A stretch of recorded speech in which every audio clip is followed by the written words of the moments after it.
All right. Good afternoon, everyone. I'm Dr. Morgan Crossman. I'm the Executive Director for Building Bright Futures, which is Vermont's Early Childhood State Advisory Council and Vermont's Early Childhood Data and Policy Center. We are psyched to have so many faces and call-ins for today's Strategic Plan Data and Evaluation Committee. And we're going to be having a really great meeting today with a full agenda. While I am going through the agenda, I'd like to invite everyone to introduce yourself in the chat, name, affiliation, and where in the state you are calling in from today. Hi, Zoe. So today, in terms of our agenda, just to give you a sense of where we're headed, the first part of the meeting today, we're really excited to have a works in progress discussion with a group who's been coming together for, I'm going to look at Kendall and say at least a little over a year or more on an after-school data initiative. So Joe and Brenda are here from the Learning Agenda, and we're going to be spending time with them hearing about a really incredible data initiative to compile and think critically about after school and out of school time care data across all of the different agencies, departments, divisions, and entities that are holding those data sets and what it means to compile that data and make it meaningful and use it to inform decision making. Around 1:50, we're going to do a round of updates. So for those of you who are traditionally a part of the committee, if you have anything happening in early childhood data realms, we'd love to hear about it and compile that information to make sure that we're sharing feedback, sharing information, sharing upcoming survey efforts or data reports and things like that that are coming out related to early childhood.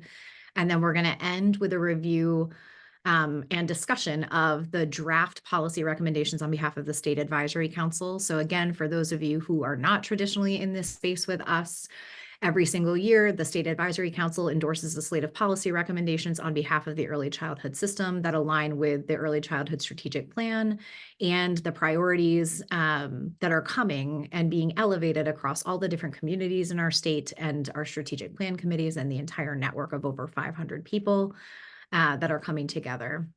And so we've just published the draft of those recommendations that will be discussed on Monday at an in-person State Advisory Council meeting in Williston. So more to come on the policy recs and how to be engaged in that a little bit later. So in terms of our agenda today, we're going to start with After School Data Initiative. And before we do, because we have so many new players in the room today, a quick welcome to the After School Task Force and members who have been engaged in that body of work, as well as those who have been involved in the After School Data Initiative. I think it's important to let you all know who else is in the room if you aren't reading the chat as quickly as I'm sure all of you are trying to, but the group that's coming together in the space today is a range of data stewards, agency leaders, and content and evaluation experts across the entire state who are coming together to discuss the strategy, the challenges, our capacity, the infrastructure that's either in place or what we need to consistently use evidence and high quality data to inform policy and programs within and across Vermont's early childhood system. And within the group that comes together, usually on a quarterly basis, but then in addition to other workshops and grand rounds, this group is really responsible for prioritizing the vision for and progress towards thinking about data integration and data linking efforts, as well as how we think about compiling and using data to inform decision-making, creating and monitoring or supporting Building Bright Futures and monitoring the early childhood system by identifying gaps and challenges through a data development agenda. Again, really thinking about kids holistically, prenatal to age 8 across every sector that touches kids and families, and then serving as the primary advisor for research, data, and evaluation efforts across the network. In terms of the broader vision for the work, just as we are getting started and orienting to the importance of what we're talking about today in after school, the vision that we've collectively identified for Vermont in thinking about data integration and data-driven decision-making is that we will have the ability to use high-quality, up-to-date data to inform programmatic and policy decisions that improve equitable access to and quality of services, resources, and supports for young kids and their families.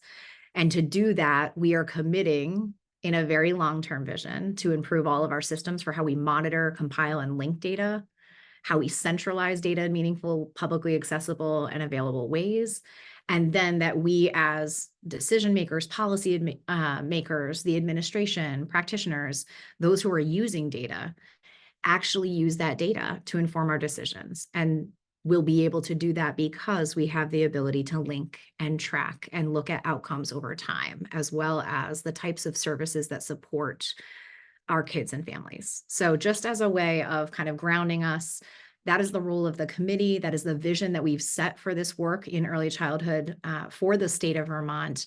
And to me, the works in progress that you're going to hear today is such an incredible collaborative example across a range of entities working with Joe and Brenda from the Learning Agenda to say, what do we know about after school and out of school time care data? How do we define a research agenda and really think critically about what data we have and compile that to support our ability to inform decisions? So I want to welcome Joe and Brenda, and you can let us know if you need support with screen shares, but we're psyched to have you today. Thank you.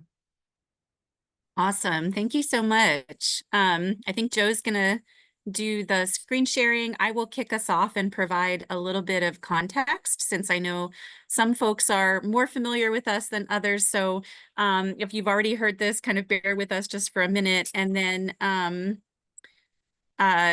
I'll kick it over to Joe to talk through the data. And so, Joe, it's actually not in slideshow mode. Okay, I have the wrong window shared. I'm Thank gonna you. close the other one. All right, let me try that one more time.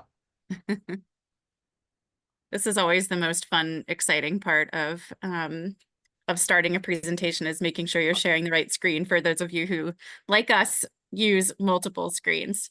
Not sharing the right window is better than me talking, saying you're on mute or something. So. All right, awesome. So thank you so much for having us to this meeting, Morgan. We really appreciate being here. Just by way of background, our organization is called the Learning Agenda. We really work with a number of different types of organizations with the goal of expanding learning opportunities for young people within and outside of schools. We have a number of ways that we do that, from research and data projects like the one that we're collaborating with you on. We also do capacity building for program providers, for systems, intermediaries, states. We also do a lot of knowledge development and translation through developing tools or guidance on high quality summer, after school, or other educational initiatives. And so that's a little bit about us at the Learning Agenda. Next slide. There we go. Okay. And I know Morgan gave a little bit of background on this already, but we just wanted a reminder. We're really focused on the diverse array of out of school time programs in the state of Vermont for this program. And so, or for this initiative. And so those things that happen before and after the school day, as well as things that happen during school breaks. Joe will talk a little bit more about kind of the parameters that we set for the programs that we're looking at a little bit later in this presentation. But I think one thing that's, so interesting and unique about out of school time as you think about mapping efforts is the diversity of the programs is great, right? Like from the size of programs to where they're housed or who's running them, to the types of staff that they employ or the capacity that they have to even engage in data collection. And the funding for these types of programs comes from a lot of diverse funding streams. Some are, federal and state funding streams like 21st Century or Title I, or some of your state cannabis tax funds. Others might be local funds, but I think the diversity of programming and funding streams makes it particularly challenging to try to figure out how to examine data in a uniform way because of some of these constraints, including the fact that a lot of the different funding streams come with different data collection requirements and with different systems that you have to enter things into. But we know it's worth it because high quality after school and summer programs really make a difference in the lives of young people. And so we're excited to, on the next slide, really further Vermont's vision for after school and summer programs. And so this comes directly from your vision for universal after school for all. And these are just an example of the types of programs that you might find during the summer and after school. And so on the next slide,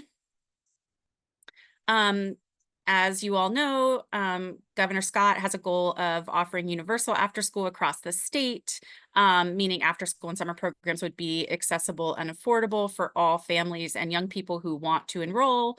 And it was in service of that goal that we were invited to collaborate with the early childhood system, the Department of Education, Vermont After School, the governor's office, to really think through about how close we are to that goal at this point, and how can we set ourselves up so that we're collecting data in the most uniform way possible, so that we can reach that goal. And so just two more things by way of background.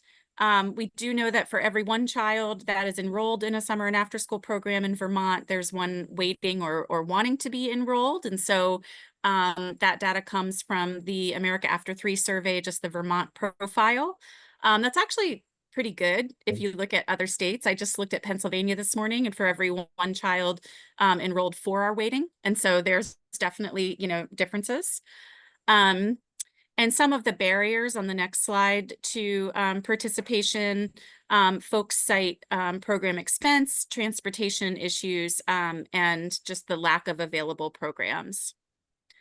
So that's just a little bit of background on why we started this project, and I'll hand it over to Joe now to talk through what we did. Great, thanks, Brenda. And feel free to, if folks have questions, you can drop them in the chat, and we'll have some time for Q&A at the end as well and some discussion. So as Brendan mentioned, this was a joint project that brought together several departments and entities. And our goal is really to create this baseline data set of what summer programs and after-school programs are available. Hopefully with the idea of like tracking progress, but also hopefully sharing some information and be able to make some data-driven decisions. But we also wanted to provide some recommendations for how to ensure that this is an evergreen and accurate data set. So in collecting it, we want to examine what we found, what we learned, what it took to collect these data sets, and more importantly, what it takes to put it together. Again, this is all the work that you all are doing all the time. But if there's some slight changes we can make by, maybe adding an ID into a certain data set, things that we can do to make it easier to collate it and clean it, we want to do that, because this is not going to be the first time that we try to collect this data. And yeah, so I'll stop there. This is roughly what our project plan is we wanted to start with what was existing data that the departments already had in hand that they could share with us on day one, as well as look at a very light 2022 analysis that was done with a very narrow set of data. From there, we just sort of developed a project plan and looked at and confirmed the research goals. The next step was a really important, which was to define and refine the data model. And we'll talk more about what that started to look like and what it ended up looking like. Then we brainstormed potential data sources and conducted that outreach. And then we are in the process of combining those data sets, doing some analysis and reporting. And then the last piece will be sort of presenting all of this, but including the recommendations for what you might do to improve processes and to improve infrastructure going forward. So we'll start with the research questions. So the first one is about need or demand. And so what is the potential need or demand for summer and after school programs? And so as we mentioned, the universal access is not necessarily for every single young person in Vermont. It's really about young people that want them. There's lots of young people that don't need or don't want to go to after school programs for a variety of reasons.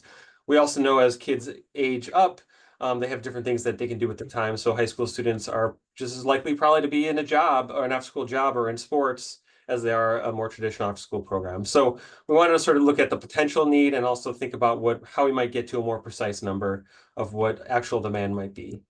Next, we want to look at capacity. And so this is what are the number of programs and the number of slots that are available for children and youth, K-12 in the summer and in the after school program. And we wanted to look at that by age. And then the last piece is that gaps analysis. How far or close are we from meeting that demand?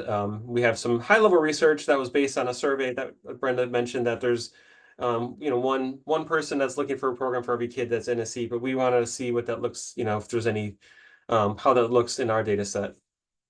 We also want to look at, where the geographical gaps are. So 1-to-1 might be the whole state and average, but we know there's probably variances based on county to county and township to township. So the next step was really getting into the data model. And so we initially started the conversation thinking about pre-K through 12. And we decided that we didn't want to consider pre-K, and not that pre-K is not important, but pre-K is just a very different type of program and different type of need. Pre-K doesn't, younger kids don't typically need like an after-school program in the same way that kids who are in elementary or middle school do. There's also some changes happening, and I think there's also more robust data systems, frankly, that cover a lot of what's considered in the pre-K space. And so for the simplicity and just to sort of narrow the focus, we wanted to focus in on K-12. We also wanted to really think and exclude sort of school-operated clubs, any one-off events. We're looking at things that are more comprehensive. And so we talked and had a pretty long discussion, looked at other cities of how they define like comprehensive after school. And we looked at, like some threshold. So like, for example, in the summer, we said we want to see programs that are at least for a week and at least 6 hours a day. And we had a similar number for what it looked like in after school programs. So again, we're not just looking for like the summer club that happens on 1 hour on a Saturday for a month. We're looking at things that are more comprehensive, that are likely to fill childcare and enrichment needs for young people. We started out being really, we are still really interested in accessibility features. And so just because there's programs out there doesn't mean that they're accessible. So we saw a lot about the barriers. And so where possible, we wanted to collect information around, are these programs free? Is there sliding scale? Is there scholarships? Is there transportation provided? Is there meals provided? So that was important. So we wanted to make sure that was at least started in the data set. And then the scope of this project was really about looking at accessible data sets. And so we weren't going to go out and try to survey the whole world to find out and dig up every small program around the state. We really wanted to start with what are the big data sets that are available that we can get, whatever form they are, and sort of integrate them into some sort of centralized spreadsheet. One thing that we really wanted to do was refine this data set. So we really wanted to assess the feasibility. And so we actually spoke to some of the data managers before. We said, hey, this is what we're trying to do. This is the kinds of things we're looking for. And we got some really great feedback that said like, hey, this might be a little bit more than you want to ask for, or this one, we definitely don't have this. And so it really allowed us to really hone in on a much smaller set of numbers that we said that these are the must-have. And even that set of variables these are the ones we really want and we think we need, but we'll take whatever you have. And then the last one is we decided that we're going to really look at the county and potentially the township level to do the analysis and to do the gaps analysis. Again, based on the scope of the project and based on the level of data that we think we're going to get. So the first question is about potential demand. And so just from looking at other studies that are in this, we've seen folks think about demand and potential, the need for programming based on a couple of different variables. And so the first place we could start with is who are all the young people in Vermont? And so we were able to pull that from the census data, and it looks like there's about 100,000 young people that are from 5 to 17. So that's one way of thinking about potential demand, but we know from there that there's definitely a subset of those that are actually demanding and wanting a program, which we don't have as a number, but that might be one that we estimate for the final analysis. The other thing we might look at is who are the children that have both parents or all available parents in their household working? And so that's a smaller number here. That's 63,000. Again, that's a slightly different age group based on what the census data was, but 63,000 aged 6 to 17. And we might want to look at even a smaller group that says, hey, if we were trying to serve the most kids that need, like the kids that most needed a program, that there's 10,000 kids that live below the poverty line in Vermont. And so again, I know for programs and for free and reduced lunch, that's a different number, but this is one that just gives an idea of like, if we were looking to serve and if we have to like target where we serve these programs, these are different ways to think about it.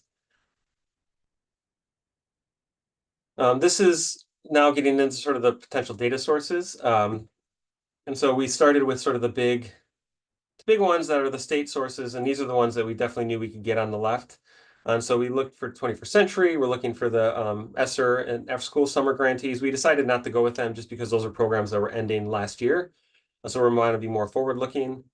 We're looking at the community schools. We're looking at the Act 78 cannabis-funded programs. Vermont After School did a landscape survey, and so they surveyed a bunch of their partners, and we had some data from them. And then we also have this very rich data set from the licensed childcare providers. And then we brainstormed a bunch of other potential data sources that we thought we could go out and see if these were available. And so public libraries, is there a Parks and Rec database somewhere? There's large national providers So like such as YMCA's and Boys and Girls Clubs, maybe we can go to them and they could give us some sort of data set without having to go to every single one of those providers. And then we found there's some websites that have camps listed on them. So we started with this and knowing we're going to spend most of our time on this left side, but we are also open to if there's any easy available data.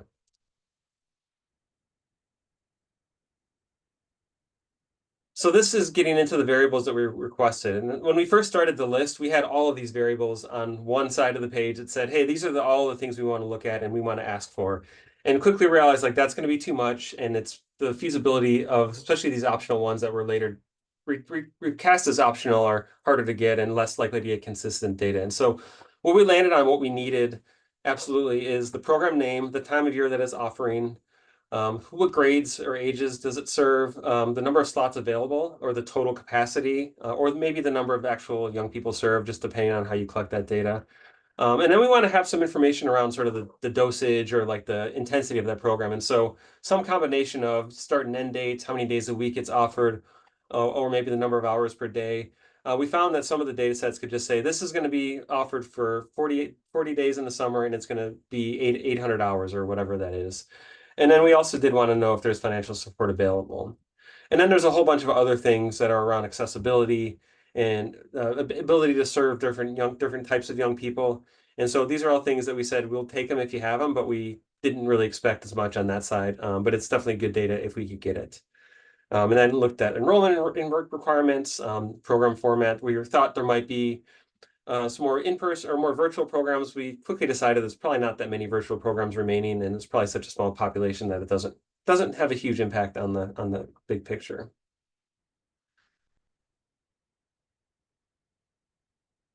So as we started to get this data in, we were able to sort of map, sort of assess each data set for whether they met the requirements of what we were looking for. And so here we have a mapping of the Vermont After School survey data, and then we also have the licensed childcare providers.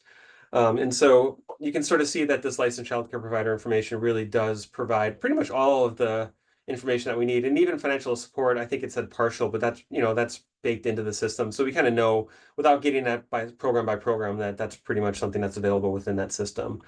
For the Vermont After School program, you can see that for some programs, I think some of these might be a P, where some of the providers had start and end dates and some of them didn't. But we didn't necessarily have a good signal from that survey of the intensity of a lot of the programs. But we still have all the core information of like ages served, where the program's happening and things like that. So this is something we're doing for all of these and also sort of tracking what does it take to clean this data and get it into a unified data set. And so progress to date, we have obtained these 7 data sets, and we're in the progress of still waiting for a few more. Actually, I think we can cross the community schools off just based on an exchange I had today. But we're still waiting on at least one more small data set. We found a directory that promotes programs mostly in the Burlington area. It's called Find and Go Seek. And we had a call with them, and they were open to seeing if they could share that data, if they could get it out in an easy form. And so they're still seeing if they can get that exported. In that conversation was kind of interesting. Nicole at Vermont After School has a program finder, and so we talked about how there might be some opportunities for cross-posting in the future once we get these sort of data systems clarified and we can get the data in similar formats. And so in it, kind of getting to the point of how can we share this data, we're sort of thinking about that as we're talking to folks about, obtaining your data, but also how can this be something that's a win-win. So this is, we've been building the data set as we've been getting the data in. So this is called sample maps because this is just literally samples. It is based on real data. It's not the final data set. But these are the types of analysis we might start to do. And this is just some analysis that I did. Again, not finalized, so count it as a grain of salt. But this is just for elementary school students, and it's really looking at school year programs. And so on the left side, we have the population of elementary school children, ages 5 to 11. And so that's the big number. And then below it is the percentage, and that is the number of the coverage for those programs. And so I think Addison County has got 2477 young people, and there's enough slots in the school year for basically 61% of those students to go. So that's the darker shaded state counties. Down here in the bottom, I forget the county that is, but there's 2,800 students and only about 10% of them would have access to slots based on our current data. So this is the kind of thing we could do by age group. We could also look at this school year to summer. So there's a whole bunch of possibilities there. Another analysis that I did was looking at the number of young people living below poverty level and also the number of slots per child. So it's just another way to think about that. So here the darker red indicates higher percentage of poverty. And so you can see the good news is that with the exception of the bottom left corner and I guess Grand Isle, I think that's what it's called, all of these numbers are above 1. And so that means if you wanted to target only the young people living below poverty, you could pretty much serve all of them if you prioritize and recruited them into serving them. But you also see a number in this top right corner, the 20%, this is the highest poverty level in the state, and there's fewer programs per kid, although it is, again, a much smaller county. So, these things are all need to be taken and, using just interpreted and, decide what's important. And some of these views are going to be less important than others, but they do tell a story. And so here are a few lessons, and then we're going to get into some Q&A, I believe. And so just reflecting on the project so far, what has really worked has been having aligned leadership supporting this project and removing barriers. And so we really started with sort of the leaders of the partnerships that were in the agencies that were involved. And so we did a lot of the sort of visioning work, the research question work, and even some initial refinement of our filters and our data of our variables in this big group with the leaders. And then that they were sort of able to pave the way and help get buy-in for the folks that were actually going to be providing the data. Once we got, there was at some points there was maybe a little bit of pushback of like anytime you're asking folks for data, it always seems to the outsider that it's going to be an easy lift. And I know that's not the case as someone who's been doing these types of projects in other places. So once we were able to say hey, this is, we're going to take the data in whatever format you have. We don't want you to do a bunch of work. Also, this is the big picture. We got good buy-in and lots of great cooperation and really great conversations from folks once they understood the project and what we were asking for. I think in all cases, really want to prioritize our data request and make sure that we're going to use what we're asking for. And so we really tried to hone in and have our sort of final sort of analysis in mind before we went and did those asks. Being willing to accept data in any format and any level of completeness, knowing that this is a snapshot, it's a baseline, we're going to try to make things better going forward. I mentioned before considering multiple uses of the data. And so how can we think about this data being flowed into program finders or directories of programs so that both we can help understand what's the status of programming, but also use this information to get the word out about programs. One of the barriers was people just not knowing about the programs. And so if this can help, if this can be promoted and publicized, then let's do it. And then the last one was just those clarifying questions with data context. So I think that kind of goes into some of the buy-in, but just, folks, actually, no, this is kind of more on the back end. We had a great call with the childcare folks this week of I wasn't seeing what I needed on some of the data. And so they were able to give me a different export that wasn't publicly available. And so we've had some great back and forth just to fully understand the data that was shared with us.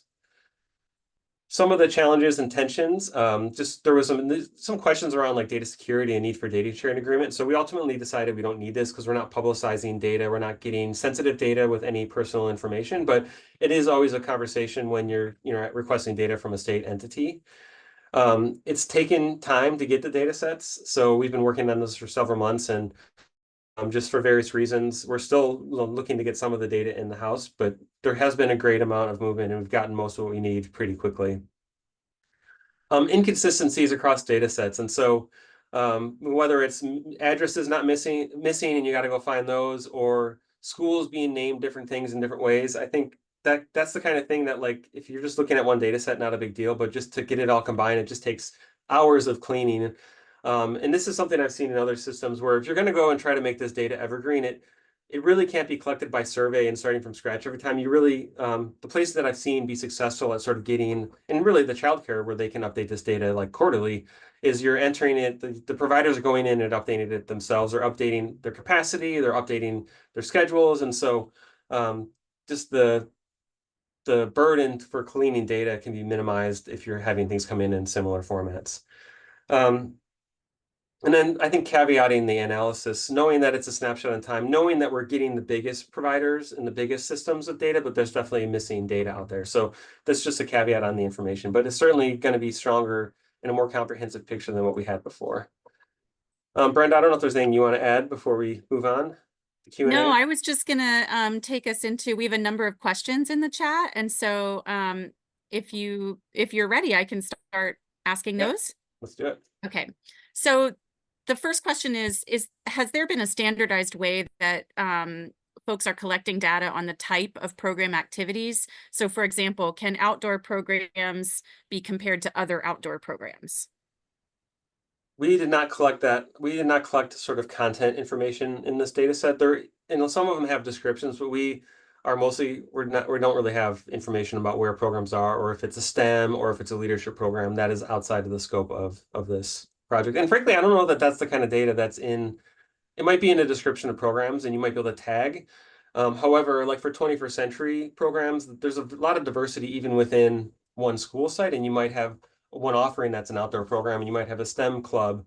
So that's definitely deeper in the weeds and is available in the data sets we've been collecting. It wasn't in the scope. Great. And for that, if you could pull down your screen share just so we can see each other. Got it. Thanks. And so when you were showing census data, do you know if the children who live below the poverty line also have parents in the workforce? Was there intersection between those, or were they different counts? Those are different counts. I think there might be a way to do that double filter. I'm not sure. I didn't try to do that, but it might be possible. I can make a note of that. Great. Are registered childcare programs included in the data we have as well as those that are licensed? I'm not sure about that. If someone who knows, would those, if those are on the talking about online the registered homes with you the other day, so I believe they are, because we had that conversation about the the state's sort of assumed capacity for school-age children versus that indicator that you wanted that shows whether they're willing to serve that age category. So I think we are taking home-based programs into consideration. Yeah. At least we provided that information to you. Yeah, we're gonna any place that's offers the type of care as after school, we're gonna try to make sure that shows up in the system. Great. There's a question about, how comprehensive the types of programs we have are, and if there are community nonprofits that are not necessarily connected to large organizations or maybe run by Parks and Rec, like, are they represented in this? And I think the answer is it depends, but you can probably contextualize that, Joe. Yeah, so I think the place where those, if they're not coming in through one of the big state or federal funding streams, those would be coming in through Nicole's survey through Vermont After School. And that's a data set that is going to be probably a survey that'll be launched again in the future. And so we do definitely there was several hundred, I believe, of those programs. Some of them were missing, ages served, so they're not going to be included here, but there might be a different way where we can at least include them in a map of assets. So there might be two ways of doing that. So definitely that includes Boys and Girls Clubs, YMCAs, Parks and Recs, and smaller nonprofits. But I would say that's probably where the data set is going to be. That's probably where the biggest gaps are going to be. But I don't know exactly how big those gaps are. And then the final question, and we'll open it up, and if any of our partners want to share anything as well, please feel free. But there's a question about the sustainability of the new data. And so will it be kind of updated annually, or how will our project be used for future data? Yeah, so I think the goal is for us to come out of this with some recommendations about what would it look like to keep this evergreen.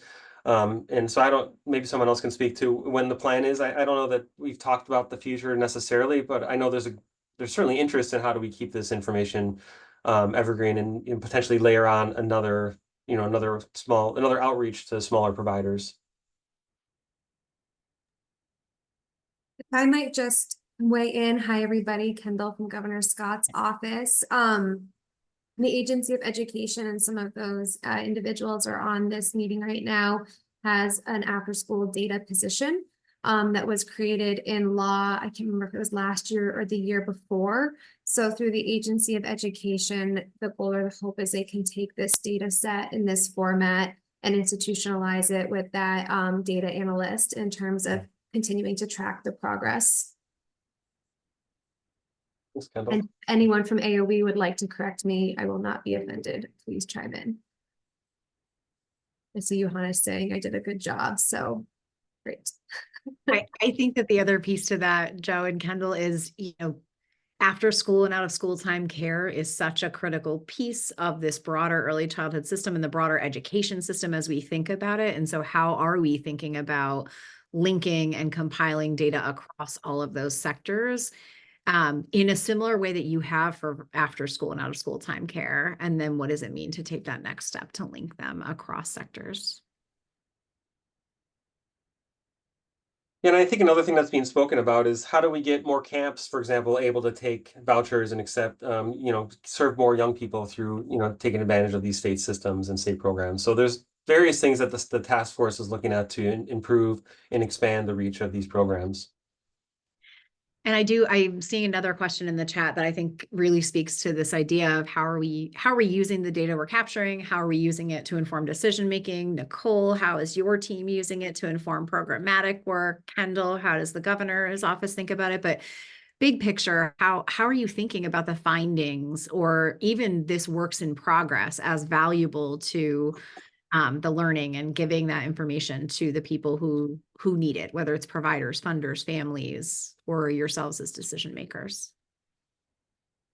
Sure, it looks like Nicole's giving me a nod, and I would invite Interim Secretary Saunders from the Agency of Education to help answer this question as well. But Brenda or Joe in the slide deck had referenced that we now have a state level funding source in addition to the federal funds that we're bringing in to support after school and summer programming through the cannabis sales tax. And so we're hoping with this data every year as the agency as the recipient and the administrator of those funds with the advisory role of the task force, we'll be looking at this to inform what kind of financial supports we want to give in order to continue to expand access. And knowing one of the things that's really exciting to me about getting this baseline data is really grounding, what counties, what regions, what communities are doing well and which ones could use extra support in a way that's not just anecdote, but that we have, again, a consistent measure in terms of where we might want to target funds or incentivize certain types of activities and supports. So using it to really inform the funding moving forward. And once we see what it looks like, we'll try to figure out, depending on what it tells us, right, how to share and how to communicate that. Again, Interim Secretary Saunders, if you want to jump in, I'd invite you. And then Nicole, I know Vermont After School has their own ways that this will be useful. Yeah, thank you, Kendall. And Kendall very eloquently described how we're going to use this data to make sure that we are focused on really expanding access where the needs are greatest and really building that into our overall evaluation approach. Something else that we are considering is really thinking intentionally around how we as an agency can support capacity building. So where we see that there are gaps in terms of service providers, there may be additional type of either grant funding or support that we can prioritize in order to help those organizations ramp up and be able to meet the needs for after school and summer programming. And we're going through a couple of different pathways on how to think about that work. The reality is because it's a competitive grant process. It requires for organizations to have a lot of partnerships already in place and have staffing in place and the ability to really serve students on day one of the funding. And we recognize that in some parts of our state, there's a little bit more support that may be needed in order to be eligible and to qualify for that type of a competitive funding program. So later this week, we will be having an after-school advisory committee, and we'll start to explore a little bit more in a detailed way around how we can think about capacity building. This data is incredibly helpful for us in terms of evaluating where we may need to target that type of support. So I really appreciate this and thank you for the work that's gone into it. Yeah, the great thing about these extra, 25 states now have new out of school time and summer funding sources going out there, and they have a lot more flexibility than the federal stream, like 21st Century. And so here in Michigan, we just got another 75 million this year. And it's been really great to see the state bringing together task force to help both update the RFP to make sure it's targeted and accessible, but also really doing listening tours and capacity building around the state to ensure that they're getting beyond the usual suspects who would normally apply for the state program. So it's about how do you build that capacity over time to help folks be ready to serve young people, and you know, it still has some requirements, and getting state money still takes some capacity and things like that. Nicole, I'd love to hear how your team's thinking about this, especially because you've been doing incredible mapping efforts alongside this. So, Yeah, absolutely. Thanks so much. In addition to everything that everyone else has already said, you know, we also will use this data internally as our team to understand what is the local capacity and how can we help elevate and support technical assistance and professional development and startup opportunities. We also have relationships with private funders and can often elevate and highlight where there are gaps and how we could use private funding again as another fairly flexible funding source to help fill some of those gaps where the federal funding streams or the state funds are not quite enough. And so we certainly anticipate using that. And then also communicating to families about why it's important and where the state is around creating this universal after school system. Where are we at, and how do they continue to raise up challenges that they're seeing locally within their communities, and work back and forth between what the state has and how do we keep building this system. Thanks. thank you so much, Nicole. So we have about 5 to 7 minutes left, and I'd love to open the floor for additional questions. Also give Joe and Brenda a chance to ask questions of this group. So if you'd like to keep headed in that direction, we can do a little bit more. Yeah, so first I just want to say, like, you know, Vermont is one of the few states that have set this post in the ground and said we're going to work towards after school, universal after school in summer. And so I just want to commend you all for that. And then we've also been just super jazzed about the amount of collaboration across systems, across the government, across the departments, across agencies. It's been great. We've worked in a lot of different states, and that is just not often the case. And so it's just commend you, and it's been such a joy to work with you all in all the different parts of the government and in the state. So it's been a pleasure. So we wanted to end with just asking this group who has been doing this work, you know, and focus on different age groups, but what advice do you have for us from your own work or similar projects? Are there any best practices for us to consider, or anything that sort of came up today that you think you'll take to your work going forward? And so we can, maybe I can put these in the chat and we can go back to looking at each other. Just put them in the chat. Yep, we did. Okay, thank you.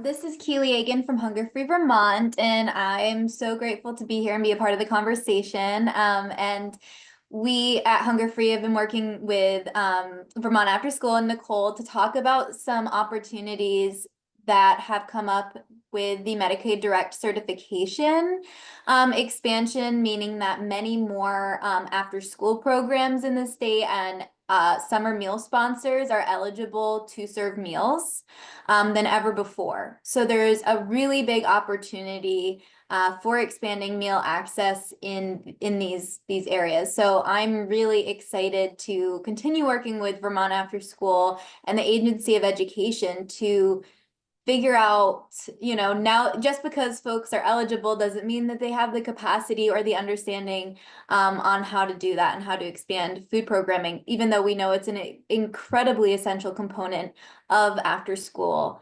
programming. So we are just excited to continue exploring that and getting more data about that and figuring out how exactly to provide technical assistance there.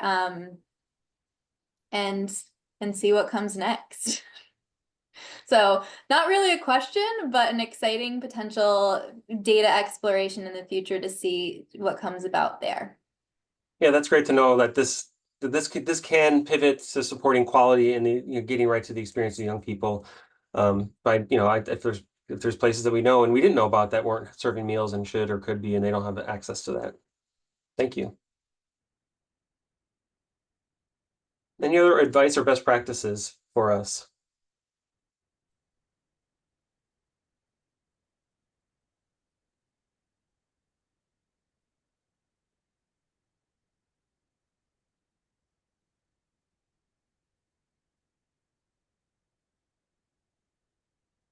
I'm looking virtually at Eric Post and Dave Kelly, not because I need you to speak, but because I'm thinking about the massive amounts of work that your teams and Dylan Beck, others, all of you across state government who have been working with Building Bright Futures and with each other to compile so much data on behalf of the system, whether it's on pre-K or Act 76 or helping the system define metrics. And to me, this example, this body of work and what these collaborative partners have been able to do in a short amount of time is really inspiring to me as we think about what that looks like across early childhood, because we are tackling that for Act 76. And, CDD's entire team has been focused so much on how we think about that data and what is most important to measure, what do we have access to, what are the gaps.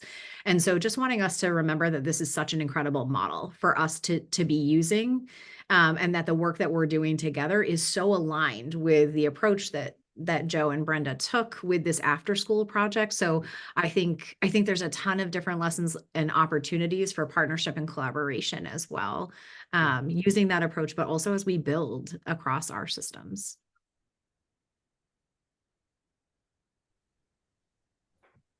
I just wanted to add one, when you're talking about, priority data to consider.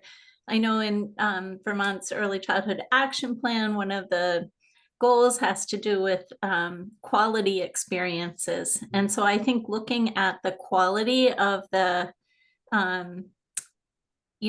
many slots are in programs of different levels of quality, and how our quality ratings changing over time. And I know our STARS system is undergoing a lot of change right now. So it'll be tricky, but I think that's a key element to understanding children's experiences. Yeah, a lot of these programs aren't in the STARS system, obviously, but those that are in, there's a subset of them that are doing great work with Nicole. In fact, I partnered with Nicole in my previous work, focused on building quality improvement systems and really assessing and changing and improving the quality. And so I think, but that's definitely a sort of a future thing, is how do you get that quality process to a wider group of programs? Those programs that are in the state systems are the ones that typically get access to those, and it's the smaller ones that probably need that support the most that have a harder time potentially getting If they're licensed, they're in STARS. Right, but the non-licensed program, sorry, is what I meant. Yeah.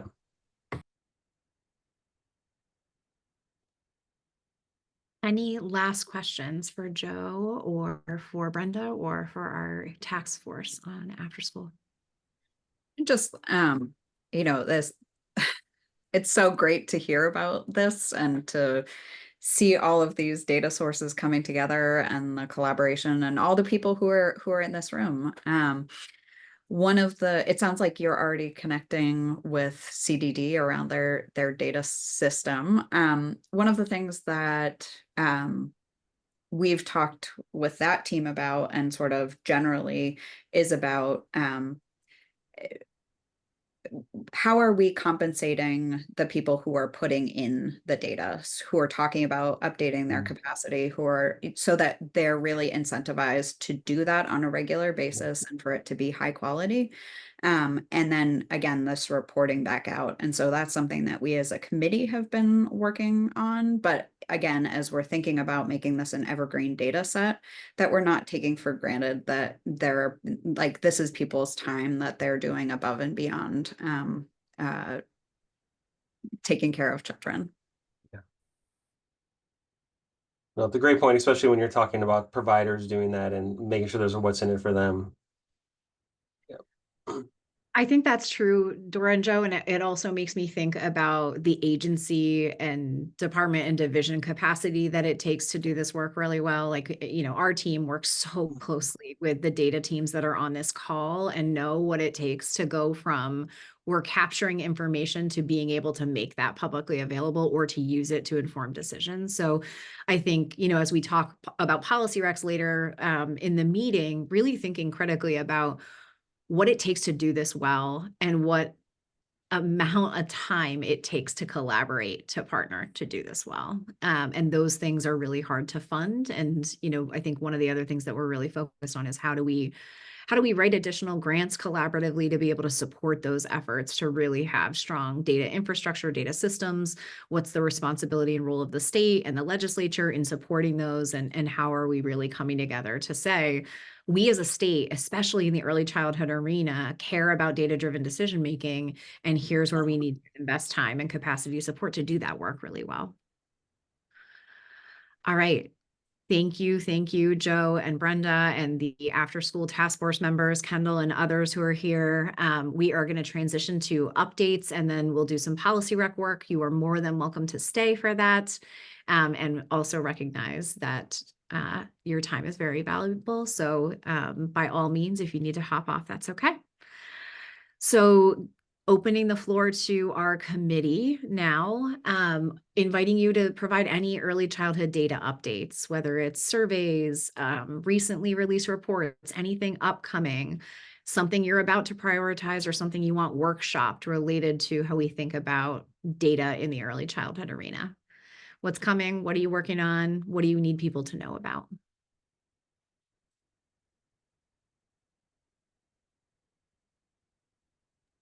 I have no idea where the raise hand button is in Zoom, so I'm just going to physically Go for it. You're good, Eric. Just to tell Dora that Christina and Stephen and the rest of the CDD data unit have been updating, the latest information for you and for Kitty for the Act 76 monitoring. So I'll be sending that to you as soon as I can. It's on the way. Thank you, Eric. Quick shout out to Eric and the CDD data team. They have been working so closely with our data team alongside all of you and over 500 people across the system to say, across the 150 indicators that you all care about and want us to be able to measure to understand the impact of Act 76 and actually focus on data-driven decision-making in law and policy, their team has compiled such an incredible amount of data through State of Vermont scorecards and is transitioning that data as well to our team to make it publicly available through the Vermont Early Childhood Data and Policy Center in the data portal. So incredible work on your team's behalf to really say, we hear you, we understand the data that people feel like is really needed to understand our current system at baseline. We're getting that out to you. Anne. Just a few quick updates. We recently distributed the CIS Workforce Recruitment and Retention Survey that closed. And now the CDD data team, thank you, Eric and others, are helping us not only analyze, but develop data visualizations for that data. Unfortunately, our response rate was less than half, but we work with what we have, as we just heard, and so there will be a workforce report following that. We don't know the timing of that yet. For those of you who maybe have been following this discussion, we've been talking about expanding. We conduct a survey of families receiving CIS early intervention for children ages birth to 3. But we don't collect information from clients and families across CIS. And one of that effort to do that has been put on hold because we haven't had a family engagement coordinator. And we are in the process of requesting a full-time position for that and have been for a while, but we did get permission to hire another temporary employee, and that position was posted, and we've received applications. So I just wanted to say, as soon as we get that staffing in place, we will return to that project of trying to get more complete data input. And then the last thing is that every year CIS goes through for CISEI a data and determinations process that kind of runs parallel to the federal process. And for the first time, Vermont CISEI, which is Part C of IDEA, had a determination of meets requirements, which is wonderful. But anyway, in November, all the regions will be gathering and talking about data. And this year, the lens will be equity. Amazing. Thank you so much, Anne. If there's any connections that people need support making after the meeting, please let us know as well. And Dave Kelly, I'm seeing your note in the chat, needing to drop it too. Anything else you'd want to add there?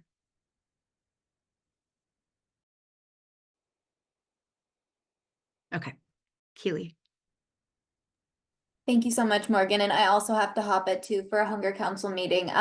We at Hunger Free Vermont are leading some early childhood education focus groups about meal programming from now through the end of October. We are really excited. We already have 9 focus groups scheduled, but we are still seeing some gaps we want to make sure that we are getting a variety of feedback from all over the state, all regions across the state, from programs that are center-based, that are family-based, programs that operate meal programs already, early childhood programs who don't operate meal programs already. We are looking to get feedback from a variety of folks. So we are still seeing gaps in the Northeast Kingdom region, the Grand Isle region, Lamoille, and Washington counties. So if folks have insight and connections in those regions, I will send Morgan just kind of the registration form, and if that makes sense, Morgan, and highlight those areas. So if folks can put their feelers out, that would be amazing. We are looking to get these focus groups done by the end of October, so time is of the essence.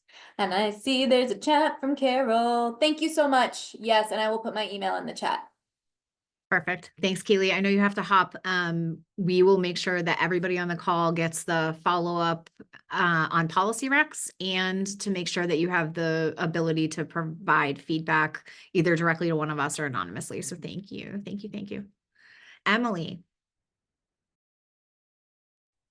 Hi, everyone. Emily Smith here from FCH. Just wanted to give a brief update. We are currently in phase 2 of our data collection on health and safety and childcare under PDG. So we have a pretty robust data set on the health and safety needs of childcares across the state. We are, like I said, we're in phase 2, and we're trying to get a larger sample of our in-home childcare providers, including nannies and unregistered in-home care. So that will be wrapping up at the end of October, I believe. We are more than happy to share a list of indicators if anyone is interested in seeing some cross sections of that data. We're happy to share once we finish our analysis for the grant. And that is informing some great learning sessions and webinars that Julie Sorensen is putting on to support our childcares. And second bit is that under VIP3, we are looking to implement some focus groups, partnering with Anna and Tanya at BBF, and we'll be looking at how parents and families are navigating the intersection of services. So that's still in the planning phase, conceptualizing what that's going to look like, but we hope to start that focus group series of sessions in the new year. That's awesome. Thanks for that update, Emily. And it makes me think, I'm looking virtually at Valerie and everybody else on the call who's a PDG related data nerd. We should also have conversations about what other data efforts are happening outside of how we are thinking about integrating and aligning early childhood data, right? Because our teams are moving so many different discrete pieces forward. How are we communicating and documenting some of that? So I can imagine that being a really good prompt for one of our next PDG data meetings, where we're having that conversation and maybe bringing in some new partners to that conversation. So other updates. Dora, Valerie, what you got?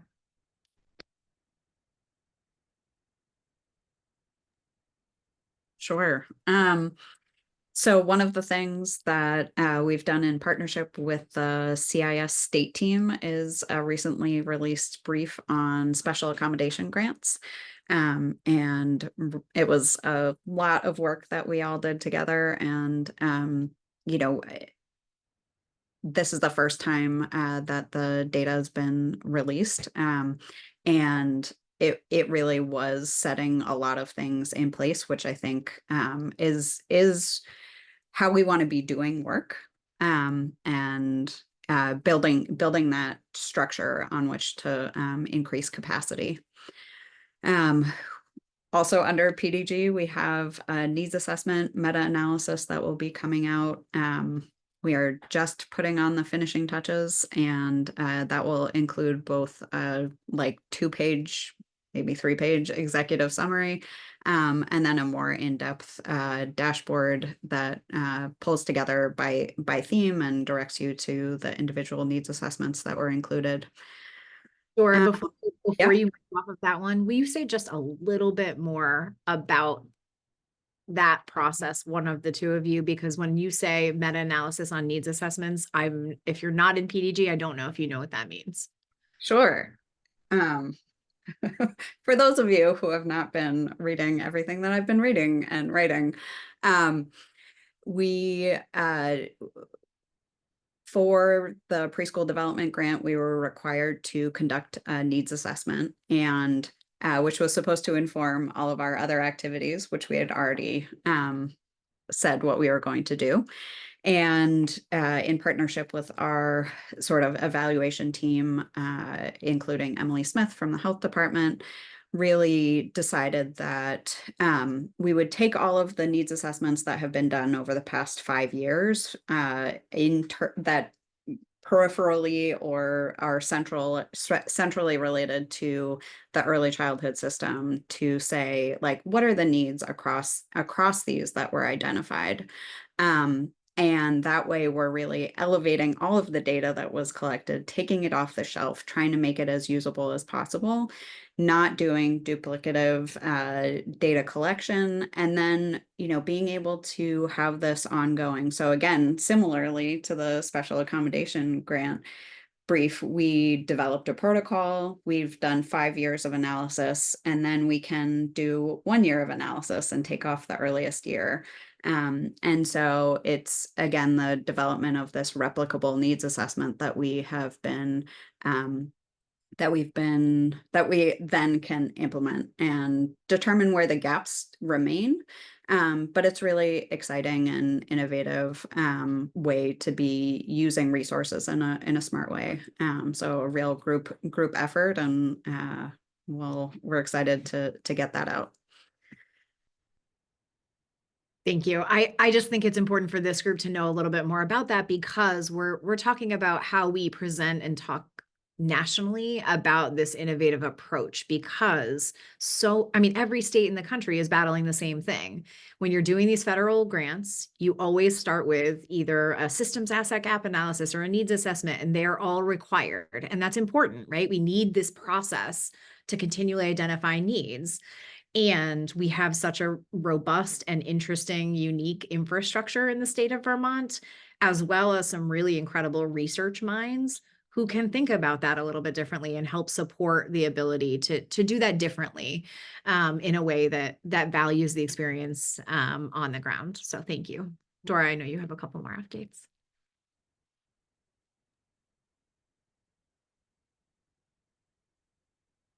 I think the other major update is that we are going to be updating the Vermont Early Childhood Action Plan, which is Vermont's 5-year strategic plan for the early childhood system.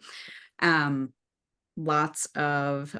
fine-tuning plans for data collection, and then also gathering input on the draft in the next, it'll probably be in the spring and summer, that we'll be collecting feedback on the draft plan.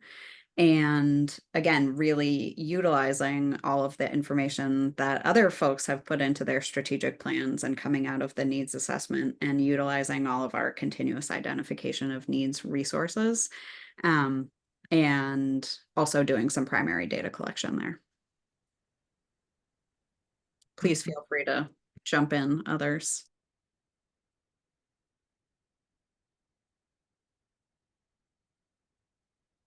Any other data related updates or cool successes that you want to share with the group?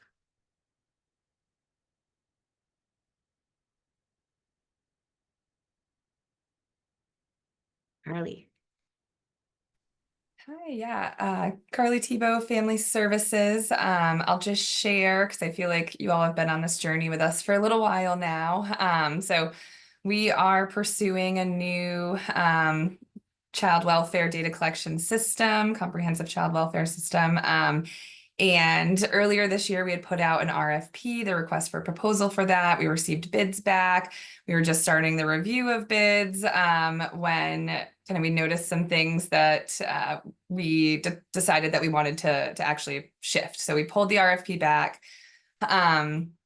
And we've officially resubmitted it to our federal folks. So that's like kind of the final piece before we can repost the RFP for the system. So, I think hopefully all fingers and toes crossed, we'll be posting the RFP within the next couple of months because there is a 60-day window that the Children's Bureau has to review it. And they are in their fiscal year finalization period right now. So they are busy, but either way, it's exciting. I think we had hoped it to move a little faster, but we all know timelines. So just being able to submit it a couple of weeks ago was a good feeling. And I think we're excited to kind of keep moving with that.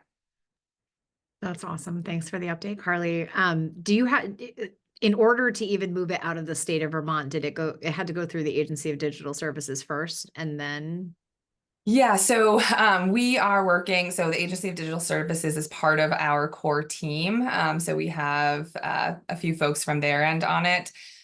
So, they've been really connected to the process, and then it did have to go through the Vermont, level of review, the procurement and I always forget what the T stands for. But essentially the AHS level review. And so we did that earlier this year. And then based on kind of how small the changes were that we made after speaking with the committee, they said that we did not have to have it re-reviewed by that one. So yeah, we did have to work really closely with ADS, Agency of Digital Services, around all of it. Awesome. Yeah, it's so interesting to think about how simple, what might seem like simple changes or updates or builds actually take a significant amount of bureaucratic work. So that's yeah, absolutely. And I'll just share like one other, I think, little thing, but speaks to just, the different ways that we can all connect at any given time. So Family Services during COVID started working with Economic Services around EBT cards. So making sure that the youth who were, who should be receiving cards, that their caregivers were receiving them. So this is work that we've been doing for a long time. And recently we became involved in the summer EBT program work. So ensuring again that the list of youth matches current caregivers, at least that we have, that we're working with on our end. This is always super duper labor intensive because for us, it's almost always a manual lookup of hundreds or thousands of kids, even with some support from ADS and, creating coding to do some matching. But I was just speaking earlier today with some of our folks in ADS who are, currently working with the different departments around some additional funding for EBT, summer EBT work to hopefully, fingers crossed, to make this an automated process. I think it can, be done with more fidelity that way as well, to really making sure everything is matching up, much less back and forth of Excel spreadsheets and data. And instead it would just be sort of not connecting all of our systems, but really digging into how we could potentially create some kind of chain all the way across so that it can be done much more automated. So that was exciting to me. And I think, again, it's just like an example of how almost everyone in this call can probably is connected to that in some way, shape, or form based on our roles. So it's neat. I really appreciate you sharing that. Thank you so much, Carly. Any other updates or questions for the group before we transition to talking about policy recs?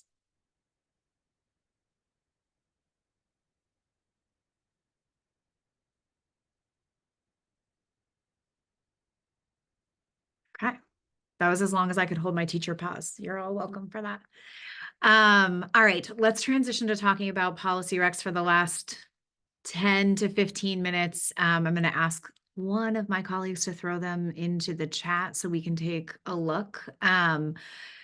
This year's really interesting. We actually have data related recs across multiple areas, which I think is really important. So sometimes they fall into one bucket and category, and sometimes you see them come across multiple scopes or topic areas in terms of the current draft of work. But just to give you a sense of where we are, these are in draft form and publicly available, and they're going in front of the State Advisory Council for an in-person meeting for discussion on Monday. So you are all invited. It is an open meeting in Williston. There will be an option to listen virtually through Zoom, so we will have that hybrid option.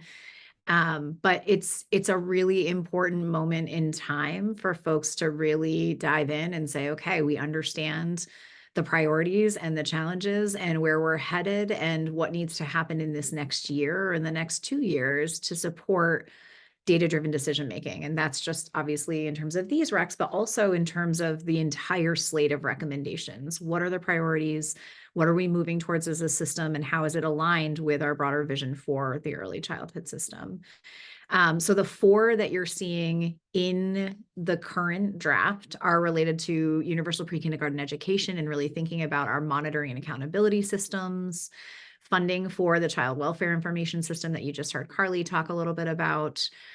This committee, I think, is by far the most well-versed in how we've talked about aligning demographic data collection and what we are doing or would like to see move across agencies. And then there is a slight change based on discussions with how we've talked to the Child Development Division and the CIS state team around how we think about moving forward with Children's Integrated Services data system work. So the page numbers for those, the pre-K rec is on page 2. And that one is both about, how we think about building and expanding capacity in the current system, but then, even or as critical, how do we understand the current system, the capacity, and how do we actually answer all of the gaps and the unanswered questions that we currently have related to universal pre-kindergarten education? So again, this committee has been instrumental in putting together this very broad data development agenda that says, here's what we have for data on pre-K, here's what we don't know, here are the limitations, here are the questions. And so I think what we've heard, especially from all of the work that's happened in the pre-kindergarten Education Implementation Committee, PEIC, that group was started under Act 76. They were tasked with reviewing all of the data that we have on pre-K for the system and using it to help inform the development of an implementation plan for another vision of what pre-K could look like in terms of an expanded form primarily for 4-year-olds. And what was very clear throughout that work is the lack of data that we have to inform decision making. And that's not just the lack of data, it's lack of data capacity. It's the lack of ability for us to know where kids are and what the experience is in pre-K across the board. And so we are seeing this recommendation come forward in prioritizing monitoring and accountability. I think there will be likely language tweaks in this one as we partner with the Agency of Education and the Child Development Division over the next month or so, but really saying that we as a state are going to commit to how we monitor pre-K in a different way.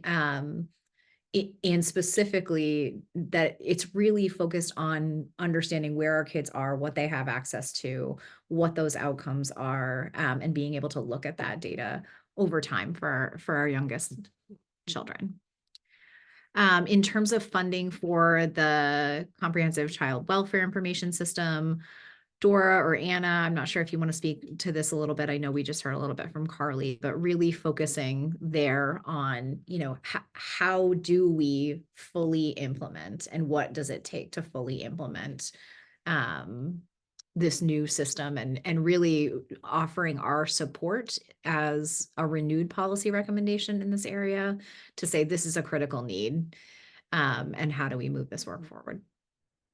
Anything that anyone would add to that one? Okay. Just the other. Dora. Oh, Carly, you talk. Oh, no, I was just going to say thank you because we've now been able to cite this many times in state and federal advocacy, reporting, and documents. There are a few different organizations within the community who have done some similar things. And it's just like really great to be able to do that, because sometimes there are questions specific to, who's on board with this, right? And so it's nice to be able to say, well, here, there are people on board, and, we do really recognize it. So just really appreciate, the continued support. That's awesome, Carly. Thanks. Dora, did you want to jump in and talk about the second piece to the federal case review? Yeah, just that again, as we're trying to utilize all of the information and reports and data that we are, collecting and creating, that the other part of this is elevating all of the work that Family Services has been doing over the last couple of years in terms of a statewide assessment, a development of a strategic plan, a federal case review, and a program improvement plan. That like we are saying, use all of this information instead of, commissioning another report on how to do this or creating a new idea that these strategies already exist and then need to be moved forward. So really using the information that has already been developed and completed. Awesome. Thank you for the additional clarity on that one. I'm going to spend a little bit less time on aligning demographic data collection. I think that this group has really been on the forefront of leading this recommendation through early childhood grand rounds, through a series of discussions over the course of the last year. But please take a look at that policy rec, see if there's anything that jumps out at you or anything that's missing based on the slight reframe from the previous year's recs. And then, I think, again, there are a range of different areas where we're trying to come out very strong and say we need to invest in technological infrastructure and data. And it's data systems, it's data staff, it's capacity, right? And it's investment in people in addition to thinking about the tech infrastructure. So in this last section, we just talked about how we need to align demographic data collection, and we talked about family services data collection and child welfare information system, but there's a really big need to figure out how we are documenting and capturing data on children with disabilities and special healthcare needs, and broadly the CIS program as a whole. This is not new, and the conversations that we've had, Anne reminded me, have been over the last 11 years on the need for a data system for children's integrated services. So we're going to be tweaking this one a little bit, but it will absolutely be prioritizing the ability to have a very concrete data system for children's integrated services that really is supporting data collection, monitoring, and case management, and what it takes to have staff capacity, that tech infrastructure. You heard Carly talk a little bit about what it takes to partner with the Agency of Digital Services. So what capacity and support is needed there? How do we think about procurement and getting things out in timely ways that allow us to actually understand, again, what do our kids have access to and when, in a meaningful way that doesn't require duplicative data entry across multiple systems. So this one will be updated, but I think that there's some really important ways that we as a state advisory council, and specifically coming from this committee, are in position to say, we don't have the data we need to inform decision making, and it's actually hurting kids and families. And so we need to invest in the people time, in the tech infrastructure to do this well. What questions or comments does the committee have about kind of the data specific recommendations? Anything jumping out at you? Anything that you want to name for the rest of the group?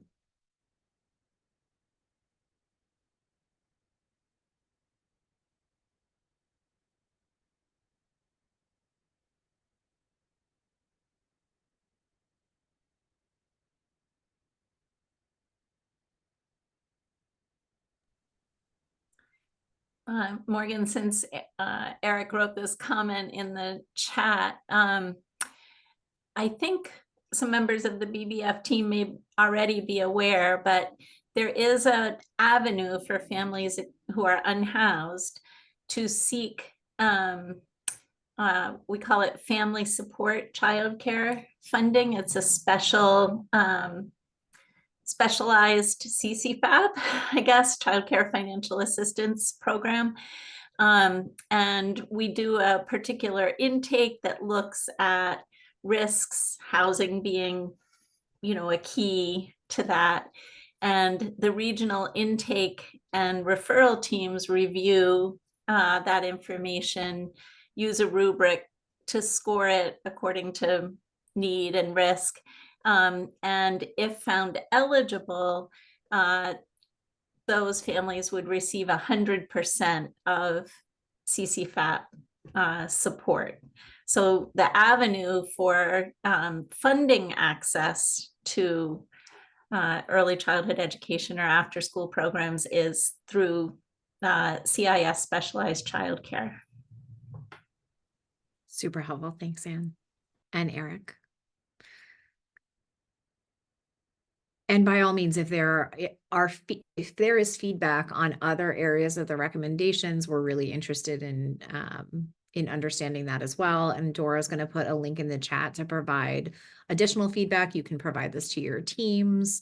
If they are not going to be able to be at the State Advisory Council meeting, I think it's a really important meeting to listen into, or the recording after, if you're not able to be there, to hear the State Advisory Council's discussions in small groups around, what's coming up, what major questions are coming up for folks. And I think one of the things that I'm most proud of in our team and getting it to this point is just by putting out the draft of recommendations, it's eliciting a ton of discussion around how we move different pieces of this. And even though those might be hard conversations, it's elevating the needs and the priorities and that level of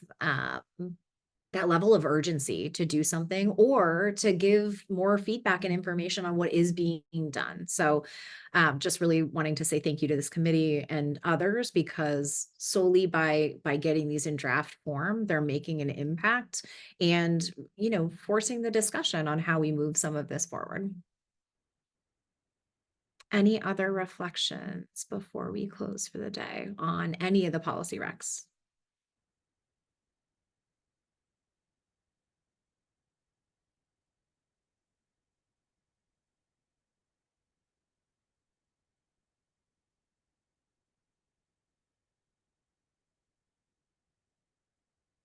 All right.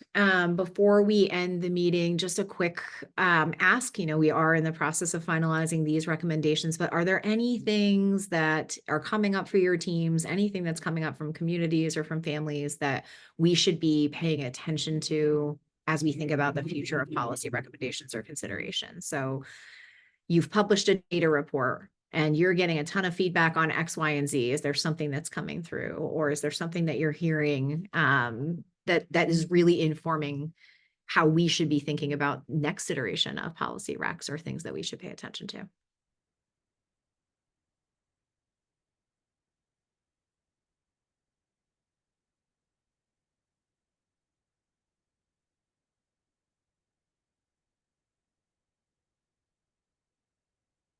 All right, we'll keep that question for each meeting, so don't worry about that right now, but just wanted to keep it on there. And Tess, psyched to have you here. I have not been on my mountain bike since we went, but hopefully we'll do that soon. Yeah, I might just make a comment before. Yeah, please. Morgan. So I saw an article recently. I think it was it Vermont Information Processing in Colchester was building a new center, for their employee childcare program, and I would just love it if we could find a way to incentivize our larger employers to, provide more on-site care, for their staff. I don't know how we would do that, but, that might help with capacity somewhat. Awesome, thank you.